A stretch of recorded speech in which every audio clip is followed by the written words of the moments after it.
Hello, everyone. How's it going? I'm Jared. Good to see you. I took out the GFX100s with the 80mm 1.7, and I combined it with the Fujifilm X-H2s with the 100 to 400. And what I did is I went out on a little Nebraska fall, amazing little road trip to try to get some fall colors. And I wanted to share my results with you because I think that the combination of a GFX with another camera is pretty legit, and I think it works really well. In the past, I've been using the OM1 to go with me quite a bit with my GFX, but I wanted to take out the Fuji X-H2s because I almost never use it, and I'm honestly contemplating whether I want to keep it or not because I need to use it or I should not have it, right? So I went out and I took some photos. One of the great things about using the Fujifilm system, even if it's GFX and X, is that you could get some similar colors. So nostalgic negative is what I did for this day. I love the way nostalgic negative kind of softens things while still retaining this rich deepness of the colors. And I think it's great for fall. So I wanted to show you my little trip and what I came up with. I did some audio in the field and it didn't do so well. So we're just going to talk through what I saw that day and kind of how the Fujifilm GFX and the 100 to 400 on the X-H2s kind of works together. And I think they work pretty well. So the first stop that I went on was this cool little barn here. And you can see this big N on the barn. I'm in Nebraska, so this is a picture that makes a lot of sense to take. And this is with the Fujifilm GFX 100s and the 81.7. Most of the time anymore, I'm using the 81.7. I'm not opening up wide. I'm shooting at like 4, 5.6, 8, 11, trying to get more depth of field. But the 81.7, even at 1.7, is fantastic. It just has some chromatic aberrations. But I do love the 81.7 for nature and landscape photography too. This is just a cool sky with the cool barn. The light is really nice, the afternoon light. Here I am trying to get a fence in there. Whether it's good or not, I'm not sure, but it's got a little bit of a country.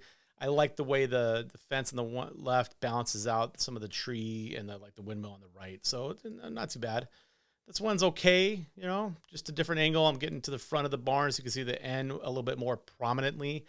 Remember, I'm in Nebraska. The Cornhuskers are a big deal here. So anytime you see a Nebraska out there, I usually take some photos of it.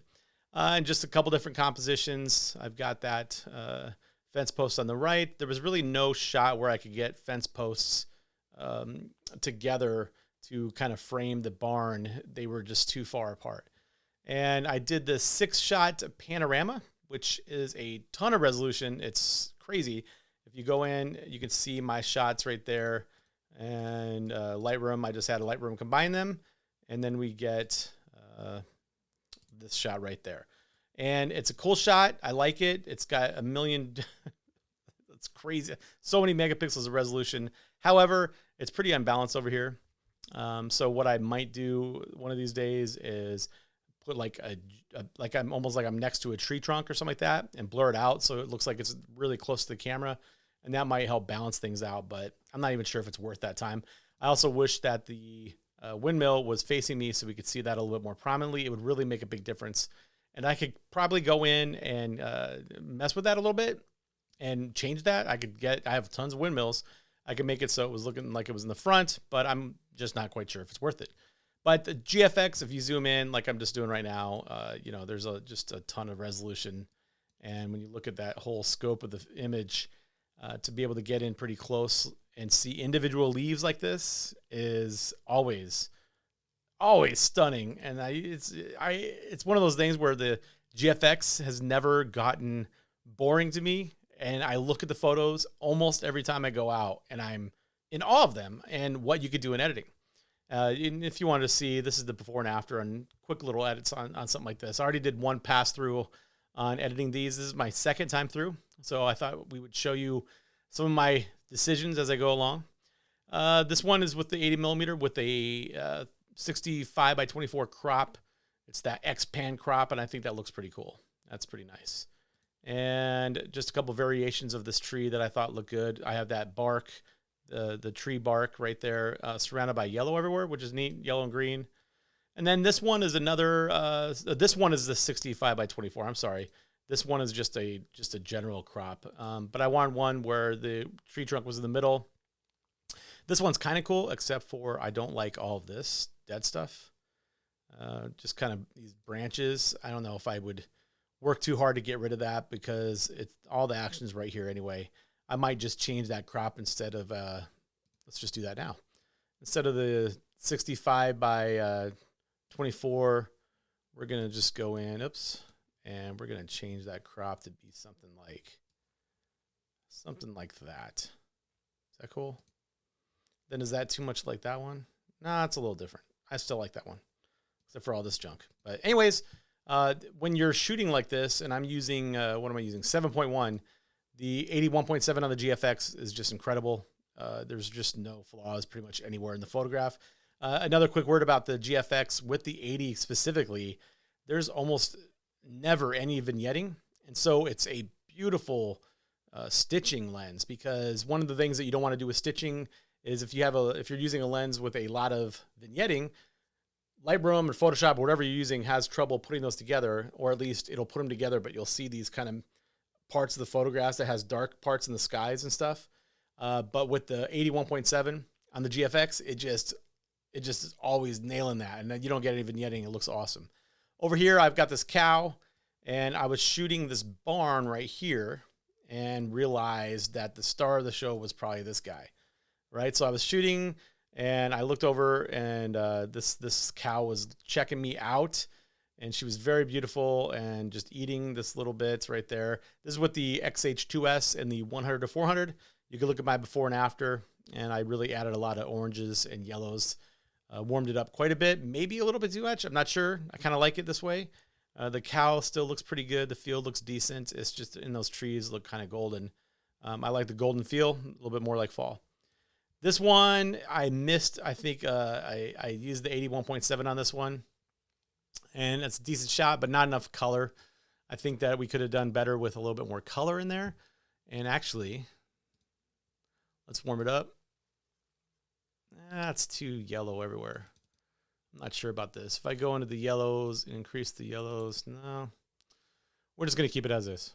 I just don't like this that much, maybe. Maybe that's the thing. Maybe I don't like this shot. Oh, if we do that, if we boost the shadows and then increase the contrast, that looks pretty good.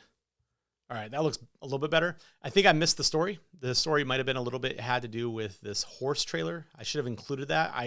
For whatever reason, and I don't remember why, cropped it out. I remember seeing the horse trailer, thinking it was maybe cool, and then I just didn't work with it, but I don't remember why I didn't.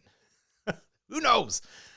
Keep going. I found this cool spot. I pulled along the road. This is still with the GFX, and it's neat. The sun is cool. I wish this tree was full, because that would be amazing if I had these full trees next to this and all that light coming in. That would be cool.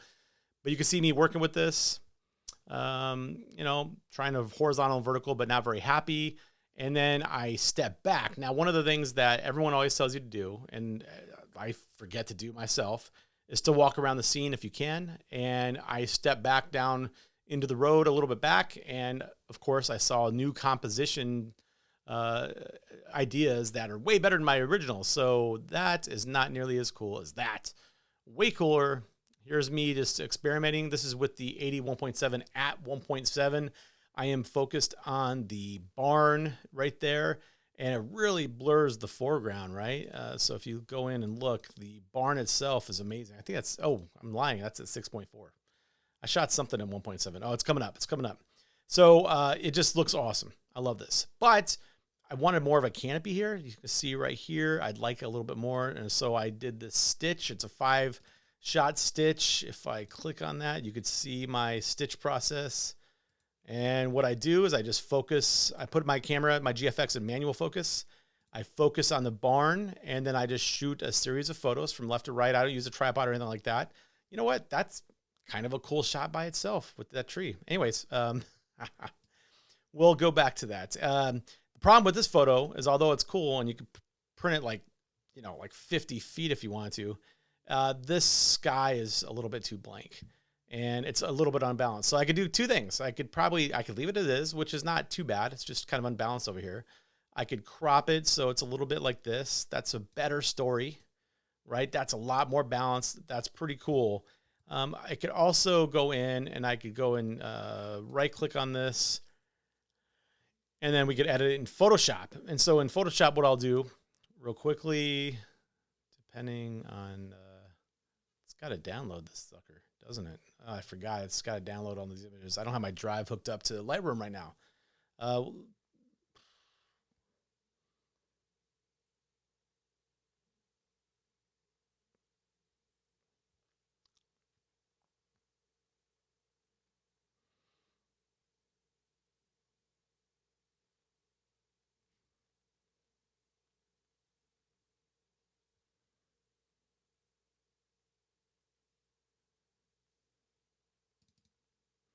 Okay, so we got it open up in Lightroom, and you can see how absolutely massive this photo is. It's at 16% right now. It's just a big one.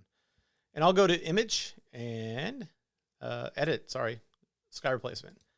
And I put some skies in here.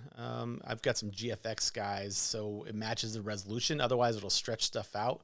So if I go, oh my gosh, what's it doing? And I scroll down. Where are my skies?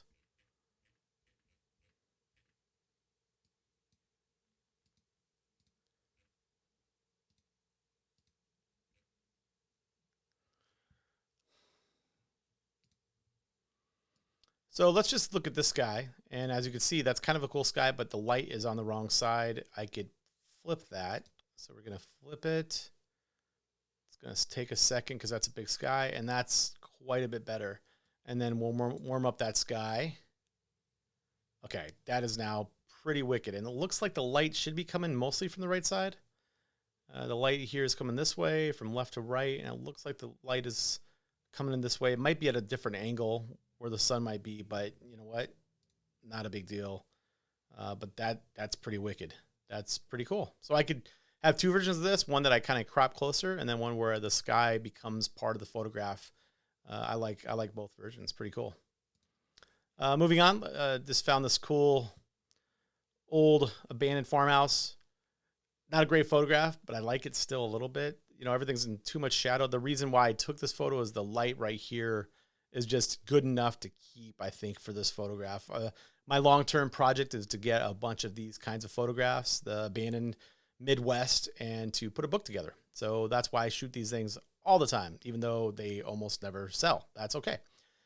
Moving down the road, what I did is I found this cool little truck next to this abandoned homestead, and the truck is just really neat. I try to hide the Jeep right there behind that branch, and then that truck, just was behind some branches. I shot this at 1.7, and if you go in close and you can see the amount of detail at 1.7 on the 80 1.7, it is phenomenal. And then you get that really nice background blur. The one challenge with the 80 1.7 at 1.7 is the chromatic aberrations, and you could see if I go like that, that's the original photograph. That's the original. That's my quick edit. You could see that there's a lot of red and purple, but it's easily fixed in Lightroom. Remember, in Lightroom, you can just go down to optics, and we can go to defringe, and then I could defringe that amount. And I think there's a photo in here I didn't do it to. So like this one, I didn't do it to, and so you could see there's a lot of fringing here. And what I could do is we could go to defringing amount, and then I could expand that to those colors right there, and it takes it away. So before and after, we lost that. But this photo I don't like at all because I left that Jeep in there. And I remember being in the field, and I was like, I'm going to hide that Jeep by moving a little bit to the right. And then I heard a truck coming down the road. And the reason why that's a big deal is because all my windows were open, and I was in a dirt road way in the middle of nowhere that like I had not seen anybody for 15 minutes. And if they would have driven by my car with all my windows down, it would have completely enveloped my inside of my car with dust. So I ran back, closed the windows. He went by, and that's when I saw this in the road, which I get this cloud of dust, which is illuminated by the sun coming through. And this is a photo that's kind of cool. You know, I don't know. The original photo, the full photo is this one. I think I don't like all of this dead stuff up here, though. So that's why you saw my crop like that, which is just decent. I guess it's a little bit of a fall picture, but whatever. And that's what the 81.72. More 81.7. I'm now at Indian Cave State Park, and I'm just shooting these colors. The sun is coming in so pretty. This one is probably my favorite of the bunch of that. It just looks great. 81.7, and that's at 5.6. Just gorgeous. And here we go with the amazing amount of detail on individual leaves. When you're zooming in, it's just stunning what that GFX can do. So I got up into Indian Hills and I saw the hills, and that's when I switched to the 100 to 400. My 80 was just too far back to shoot these hills from my vantage point. There's like 2 vantage points at this location that are pretty good. With the photo like this, though, I'll show you the before and after. That's the before, and that's the after. I just kind of brought up the yellows and warmed it up a little bit. It just looks more fall-like. I hate this right here, though, that big clump of junk. And so what we could do is we can go to the clone stamp, and I'm just going to scroll mouse wheel up, and we're going to get rid of that. And that's too prominent, so we're going to find a different spot. Maybe something like that. That looks pretty good. I don't think anybody would ever notice that that is also over here. And if I did, you know, they can just complain or not like my photo. I don't care. But that makes a big difference, right? That big chunk of stuff out and the color. And you can just see me shooting 100 to 400. This one is a stitch with the 100 to 400. And, you know, going from left to right or right to left, I'm just shooting, keeping my horizon level. And, again, I don't use a tripod. You can see what I was talking about earlier when I talked about vignetting when you do stitching. That's right here. You can see that there's a line right there. And so you could actually go in. I could do a sky replacement if I wanted to and get rid of that. But I haven't done that yet. Well, let's keep moving on. Some cool spots. And you can know what I would like to do with this one, right? I'd like to get rid of that. And I'd like to get rid of that.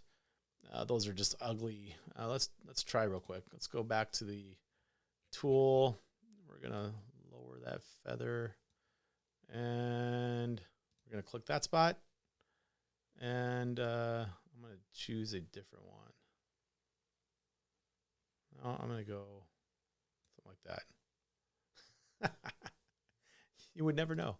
And then that one's going to be there.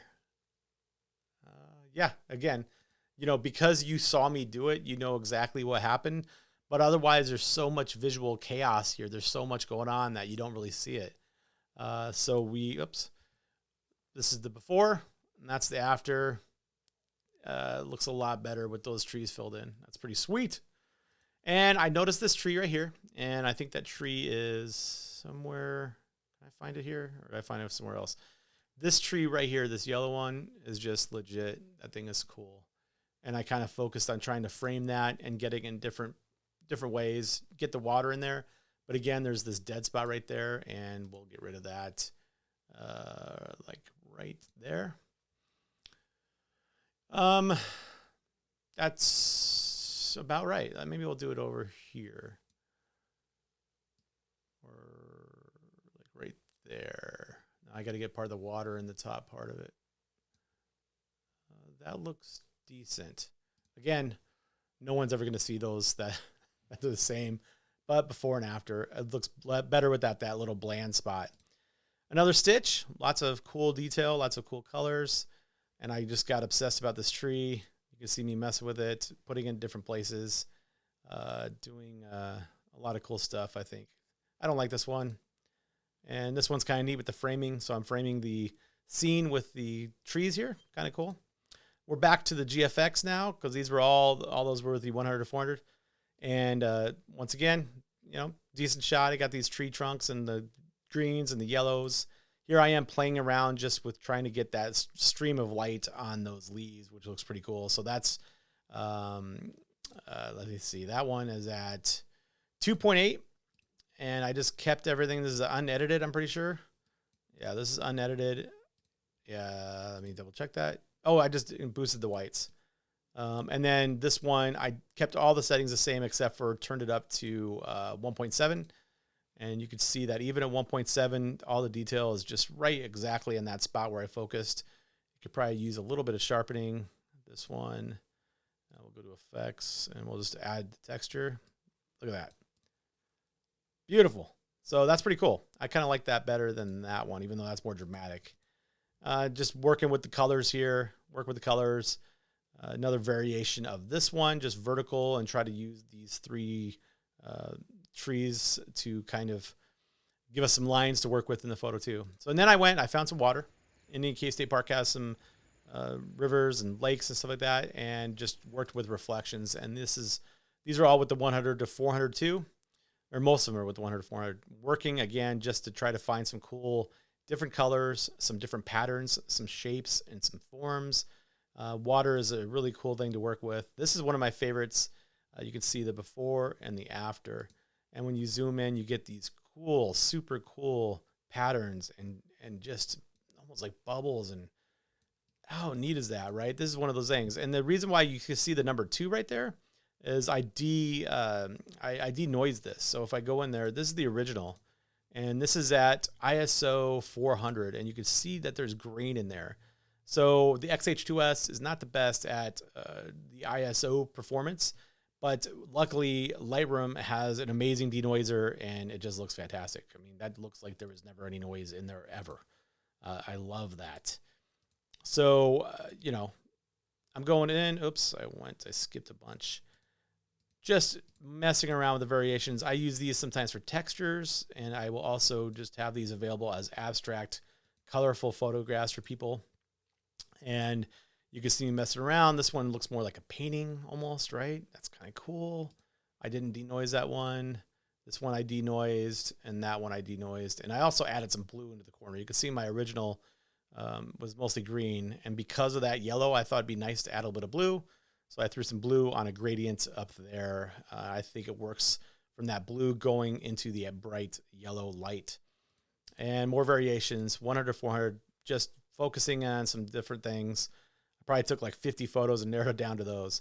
And then I found these just sunlit leaves. I'm not quite sure about these. My whole thing is to bring the viewer to one thing and kind of hone in on this. And I think I kind of missed that on these. Like this one, I think just that branch is in focus. I don't like that one that much. This one's a little better because at least this is in focus really well. That's not too bad. And I was trying to get this yellow leaf, but I'm not sure how that worked. I'm far out. The sun is like extremely bright and it's just illuminating these, the grasses incredibly well. And that's me pointing at some grass that's close to me with the 100 to 400. And, the background's so dark compared to the light. It looks like a studio shot or something like that. Here's me driving around. I'm losing light. I need to be home. It's like 2 hours away, an hour and a half away or so. And I need to be home. So I'm at my last minutes, even though the light still is not at the best spot. It's pretty good. I want to get home. I did drive up. I was like, oh my God, I'm going to get all these great shots of these hills. But once you're next to the hills, it's hard to get shots that are cool. And that's the only one I got. I don't even like that. I'm probably going to delete it, but I just wanted to show you.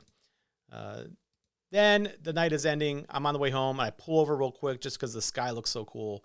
And I'm getting some just pretty country moments. I love this grass against that sunset. That is pretty cool. And you can see that it is a little bit noisy. So I don't mind the noise. Like the noise is fine. It would print beautifully. And I don't think anybody would complain. However, if you want to get rid of the noise, it's really easy to do. That's pretty much noiseless. And it's just using the denoiser. Now I took a couple variations of this, center, left, and right. My favorite is this one. It kind of wraps around this bright spot in the middle and everything flows a little bit to the right. This falls off. I kind of like that flow. And then this is my last shot of the night. I try to do some different stuff. You never know if people are going to like different things. This might be something where, it definitely needs to be brightened up. And I could also be a little bit more creative with something like this, where I'm going to, if I go and make the color temperature a little bit bluer, I can get those purple night skies. See, that's kind of cool. It's a little different. We'll keep it like that. I like those little cloud puffs in between these wires. So it's a lot different than the other ones. And I'm going to increase the vibrance a little bit. And then you can see the noise creeping in. So we're going to go, I'm going to right click and I'm going to go to enhance. And we are going to denoise it. So I'm going to click enhance. Up here you can see that it's running through the process and denoising this thing. So we're going to see what the difference is before and after. This is the power of Lightroom to be able to do all this stuff within Lightroom. A lot of the stuff you used to have to do in part of it in Lightroom, and then you'd export. Lightroom is getting a lot better at allowing us to do everything in one program, which is cool. And you can see right here, it's virtually noiseless now. Just about, I mean, it looks perfect. You would never know that there was any noise there at all. Like, you only see the noise when you're up that close. Let's look at that's not denoised. Look at all that noise. That's a lot. And then that's with the denoise. It's almost gone. So pretty cool. So that's my little adventure. Took the 81.7 on the GFX with the 100-400 on the X-H2s. The idea is, am I going to keep the X-H2s? And I don't know. I don't think so.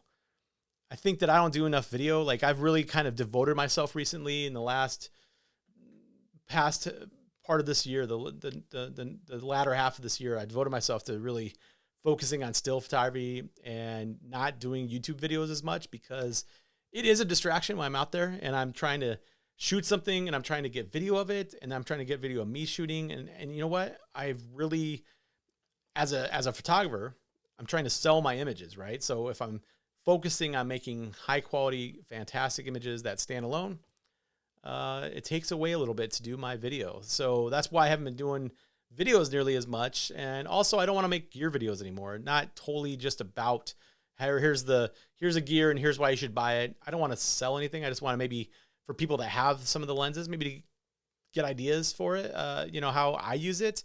Or if you're interested in a lens, you can see my real world experiences using these things, which I think is valuable too. So thanks for watching. If you have any questions or anything, throw them below, and we'll see you next time.